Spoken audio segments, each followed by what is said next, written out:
Talablarga binoan Sankt-Peterburg shahrida Cherry Ariza 8 mashinalarini sizlarga ko'rsatamiz degandik va biz Peter shahriga yetib keldik.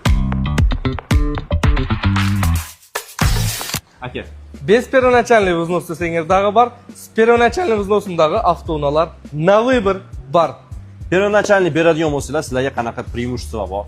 100 ming первоначальный berdilar, sizlarga 12 ta to'g'ri besplatno bo'ladi hamda bu kutni narxi kunlik 3300 dan baştalab, kendidirek ma'lumotni ushul arenda bo'yicha chalib so'rasangizlar dele bo'laveradi. Maksimalniy komplektatsiyalar 3600 dan bo'ladi первоначальный bersiz. Agar без первоначальный 1 so'm emasdan olib chiqib ketaman desangiz 3700 dan полный komplektatsiyalar bor. Bundan tashqari yana minimalniy komplektatsiyalar ham bor. 50 ming nakopительный aqchasi bo'ladi, agarda siz первоначальный vznos berbesangiz. Kunini 1000 rubldan, 2000 rubldan sizning talabingizga qarab turib qo'yib berishingiz spisaniyami. Arendalar bo'lsa qanaqa ekan?